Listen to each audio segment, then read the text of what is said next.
Hello, and welcome back to the Macro Gamer channel. My name is Mark Cassingham, and today we're getting into week 25 of our portfolios update. It's actually going to be on Friday instead of Saturday, January 10th. I'm going to be busy later tonight and tomorrow, so I'm doing this Friday after market close.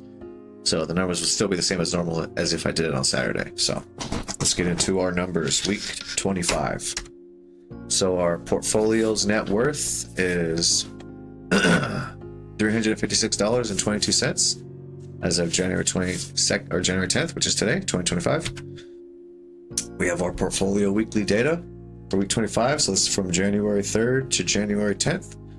We have a net cash flow of $33.20. So that's a $30 deposit into our cash. That's where you see this large step up right here. And the $3.20 is likely from like dividends or extra cash coming in. We have a market weighted rate of return of 0.64%, so positive 0.64%. We have a market gain of $2.17 and no dividend earned. So this is week 25, January 3rd to January 10th. Next, we have our portfolio monthly data. So this is from December 10th, 2024 to January 10th, 2025. We have a net cash flow of $63.28. So that's two $30 deposits, one on December 18th, where you see this stair step right here, and one on January 8th, where you see this other stair step right here. And the extra $3.28 likely came from just dividends getting redeposited. We have a money weighted rate of return of negative 0.87%, so down 0.87%. We have a market loss of minus $2.94. And we have dividends earned of 12 cents during this time period. So again, this is week 25 from December 10th to January 10th. Then we have our portfolio quarterly data. So this is from October 10th, 2024 to January 10th, 2025. We have a net cash flow of $155.40. So that's five $30 deposits over the span of 3 months.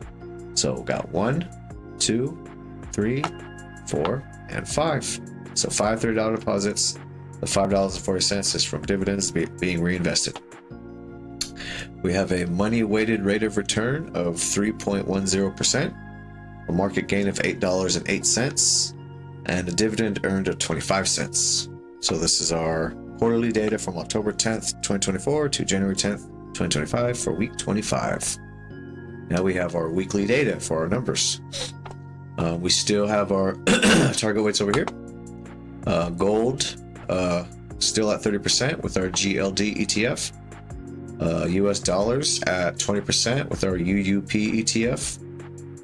Commodities at 15% with our USCI ETF. Government bonds at 15% with our GOVT ETF. Equal weight stocks at 15% with our RSP ETF. And Bitcoin at 5% with our IBIT ETF. So those are our weekly data. So gold this week up 1.91% for a market gain of $1.95. US dollar. Pardon me. US dollar up 0.61% for a market gain of 41 cents. Commodities up 3.29% for $1.68. That's a good week for commodities. I like that. Really should be increasing this to 20%. It's at 15. I should make that move one of these days. I feel like post-election, I want to see what happens towards the end of January, because everybody's like making their market bets based on the administration transition, which is whatever. I don't care, but it's fluctuating a lot of shit. Government bonds this week down 0.74% for a loss of 38 cents. Stocks down, there we go. Stocks down 1.75% for market loss of 89 cents. And Bitcoin down 3.53% for market loss of 60 cents. Bitcoin coming off of its highs for sure. All right, so we have our monthly percentage. So this is from December to January. We have our gold ETF up 0.11% for a market gain of 11 cents. We have our US dollar down 0.98% for a market loss of 63 cents. We have commodities up 3.73% for a market gain of $1.81. This is pretty close to the weekly, so it must have been over this this recent week where it's gone up. We'll check that on the charts. We'll see. Government bonds down 2.32% for the month, down $1.13. Stocks down a 5.45% for a loss of $2.67. So stocks have been taking a hit, really been pulling back, especially after that big run up post-election. It's like coming back now. Bitcoin down 2.01% for a market loss of 31 cents. Now we're quarterly. Gold from October to January. Gold up 2.23% for a market gain of $1.83. US dollar up 1.84% for a market gain of 91 cents. Commodities up 8.76% for a market gain of $3.57. This is great for commodities. I'm missing this run right now. Government bonds down 3.03% for a market loss of $1.44. Stocks down 5.11% for a market loss of $2.04. And Bitcoin over the 3-month period up 57.65% for a market gain of $5.50. So that was like the pre to post election pump, and then it's fallen off pretty much after that. These are the position changes. So the first week of the trading week last week, I started adding this. So whenever I do portfolio adjustments, I'll add it to this. So this isn't when I just add cash to the portfolio, because I don't change the position sizing. I just add cash to increase the positions I have. This is when I either subtract or add capital to each of the individual positions. So on July 31st, I decreased my commodities position, USCI, and I took that 5% and I moved it over to my government bonds, my GOVT ETF, and by increasing it 5%. And then on August 5th, I again decreased my commodities ETF down 5%, and I took that 5% and put it into my government bonds ETF, so that increased by 5%. Then on August 26th, I decreased my US dollar ETF down 5%, and I took that over to my government bonds and increased by 5%. So you can see I put 3 times into government bonds. I increased it by 15%. On October 8th, I decreased government bonds 5%, and I increased the commodities by 5%. On October 21st, I decreased government bonds by 5%, and I increased my stocks by 5%. On November 18th, I decreased government bonds by 5%, and I increased my US dollar position by 5%. So as far as I've gone, I didn't make any portfolio changes in December, and January so far, I have not as well. So when I make the next one, you'll see it on here, so that way you can keep up whenever I make the changes. Portfolio transactions. So again, we had that $30 deposit on January 8th. You see right here, January 8th was the time. So anytime there's a deposit, it just buys all 6 of the ETFs based on their weighting. So gold, we added $8.12. Commodities, $3.78. Bitcoin, $2.92. US dollars, $7.31. Bonds, $5.15. And stocks, $5.92. So this was a $30 add here, plus $3.20 of dividends that were in the cash account. So this is portfolio transactions. Now over to our Illuvium staking for week 25. So current price is at $37.58. So it's really been coming down. A lot of the tokens have been selling off. So our market value is $222.39. We have 5.92 IOV staked right now. We still have the 3 down here that we claimed so far, 3 different revenue distributions, which equal 0.024 IOV, which has a market value currently based on today's price of 89 cents. And then we have our vestings. So we still have our 6 vestings. The most recent one was December 23rd, 2024, which unlocks in 346 days. And our oldest one, which was on July 27th, now unlocks in less than 200 days, so 198 days. So on January, around the 25th-ish, I'll add another one. So every month I just add $40 and I stake it. And what this is slowly going to do over time is increase my total stake.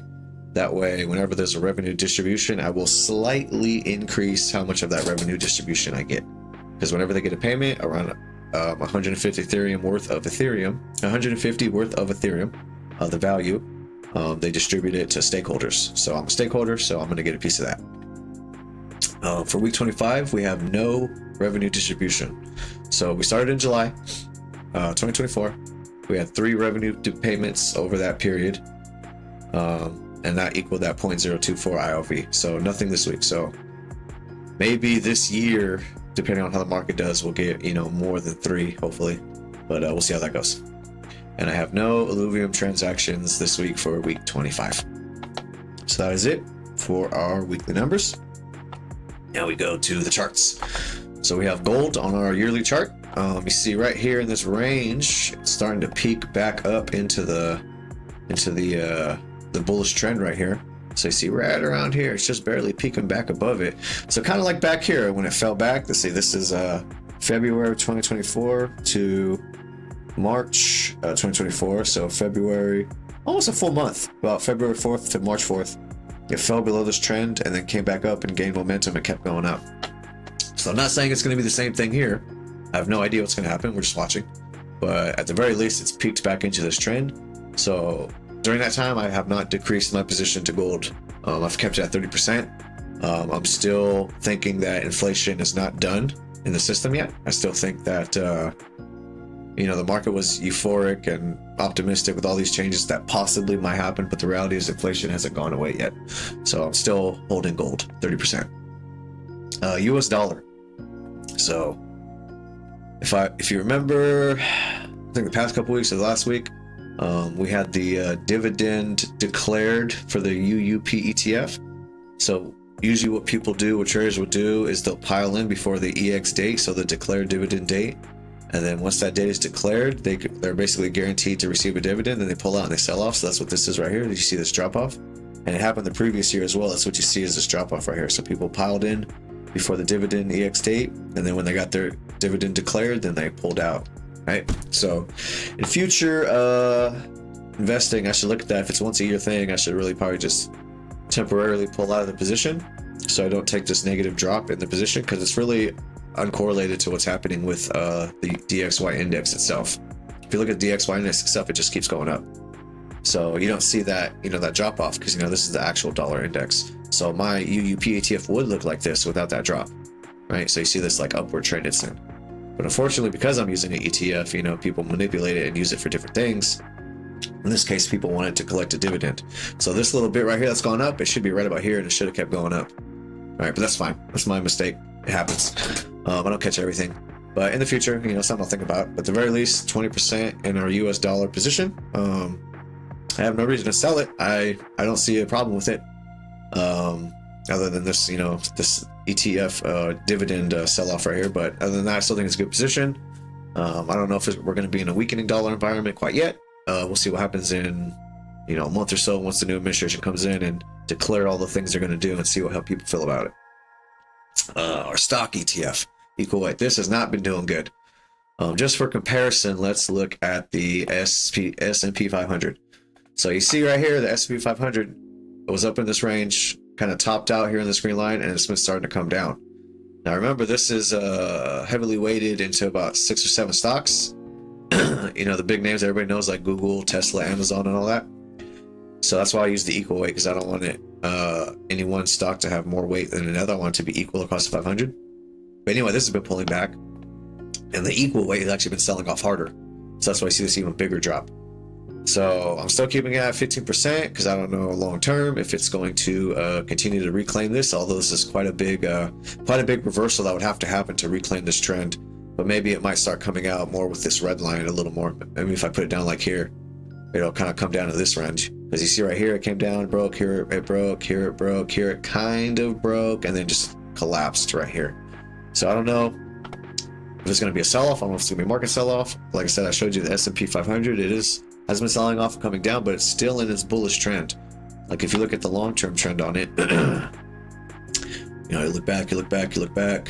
So this is going back to November of 2022. There was this break in the trend right here, but it came back up, reclaimed it, and just kept going. So this was back in October of 23. It just kept going. So we're still in this upward trend overall. So I don't think there's a reason to sell stocks. I mean, it could technically come down all the way here to about, the 5,600 level on the S&P 500, which means my equal weight could come down more as well. But As of right now, we only have our stocks at a 15% position, so that means 85% of the portfolio isn't even tied to the S&P 500 or the equities index. So we're going to keep it at 15% for right now. Like I said, I'm kind of waiting for post inauguration to see what the market does. If anything flips, if anything changes, what gets said, blah blah blah. Because a lot of volatility happened around the election, and I think it's probably going to be the same thing around the inauguration. So I'm just kind of holding steady. Commodities index. Look at that fucking candle. This is my first time seeing this. Look at that fucking candle. Oh my god. This is why my shit was up like 3% in a fucking week or whatever. Dude, that shit broke out of the trend. This is what I'm talking about. This is inflation right here. So this goes back a little over 2 years now. To July 2022 is where this trend basically kind of began, going up, up, up, up, up. So this was post-COVID right here. This is all the inflation from all the money printing and shutdown and the shipping issues and all the shit, right? It's just inflation, inflation, inflation. Commodities going up. Everything costs more now. But look at that fucking spike out of that trend. That's gotta pull back. That's gotta pull back. That's such a sharp spike. What is that on a 1 month chart? Just look at that thing. Just woof. Just a fucking damn. That's like a Bitcoin spike right there. It's on a 5-day. Yeah, this thing is fucking beastly. Man, okay. So now I see why my trend went, or my commodities went up so much. I should have put in more. If I was at 20% commodities right now, this would have helped my portfolio by 5% more at least.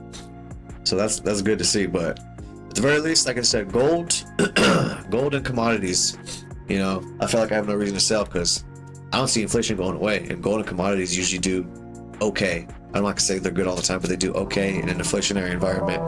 So that's really good to see. This has got to pull back. This is such a sharp spike up. This has got to pull back. But at the very least, not only is it above the trend line, not only is it slightly above the trend line, it like popped really good above the trend line. So it's got to have a good pullback. We'll see. Government bonds, of course, when inflation's spiking like that, like bonds are going to keep coming down. So I keep showing this over and over because my thesis is it's a horrible one. Going back to March 2020 when the pandemic started, bonds have just sold off, coming down, down, down. Where's that fucking arrow tool right here? There you go. So just to give you an idea of what I mean. So see this big ass arrow? This is back to 2020, all the way 2021, 2022, 2023, 2024, and now here we are 2025. Just bonds have been coming down, down, down, down, down, down, down. Definitely had a horrible trade in bonds in my main portfolio before I started this channel, and I just keep making bad decisions with bonds. But it's only 15% of our position, so 85% of our position isn't tied to bonds. So we got to keep that in perspective because it's a diversified portfolio. It's risk management. But at the very least, as inflation keeps going up, this is going down. I'm not seeing a reversal anytime soon. There's probably a really good solution to say I should sell. I should take this down from 15% to 10% and take that 5% and put it into commodities, because that would have been a great little like pop right there to have in my portfolio. But I just trying to risk manage it. I'm trying to keep it. Nothing can be greater than 30% as an example. So like gold, even though gold's been like the best one the whole year, gold even outperformed the S&P 500 by a few percent last year. Like it outperformed equities, essentially the biggest index. So gold's been doing great. Commodities have been doing great, but bonds have just been taking a shit. So maybe I should just bite the bullet and just do that. But like I said, I'm waiting till post election, like after January, to see kind of what happens with the market. But yeah, bonds have just been giving me nothing but a headache. So it's been coming down. Here we are down. But again, it's only 15% of my whole portfolio. It's not making or breaking it for me. Then we have Bitcoin. So we have our run up back here in January. This is when all the spot Bitcoin ETFs got approved. And then we went down for like 6 months, 7 months. And then coming up here until October, November before the election, then we had the big pop. And then during the election, we had the big pop. Came to around 100K and we were kind of going sideways. But in addition to that, all the other coins have been just coming down. Really, Bitcoin's been holding kind of steady. And I'm sure most of that is due to the spot ETF. So as well as retail investors, buying like on Coinbase and other apps. Also, people in the public markets using their apps can also buy the spot Bitcoin ETF, which is helping maintain its value. But it could drop down below 90. I don't know where we're at right now. Let's see. We're at 94. So I've kind of showed this chart too. I think it's kind of peaked a little bit because this line is almost too perfect. So this goes back to 2017. This is the 2017 high. This is the 2021 high, and then it dropped like 50%. Then it came back up to this line again in 2020, about 2021 going into 2022. So the beginning of 2022, and then dropped down, and we had a couple of years of it going bad, and then it came up here to 2024, going into 25 now, and then starting to hit that line and then come back. So I don't know if it's actually going to break above this line or not, or if it's going to keep going down. We'll see. But I feel like there has to be some like major euphoria in the market for that to happen. But at the very least, Bitcoin, you know, it's done. Man, I think at the most I saw it go up in my portfolio was like 70 or 80%, like in a span of like a month or something like that. It was crazy. But anyway, that is our update for week 25. I kind of went through it a little quicker than usual because, like I said, I gotta get somewhere, and I won't be available tomorrow. So I want to do this today, get it out there. That way, you know, I stay consistent with my updates. But as always, you know, thank you for watching. If you have any questions, comments, or criticisms, let me know. I'll keep doing my updates every week so you can follow along and hopefully learn something. So thank you for watching and have a good day.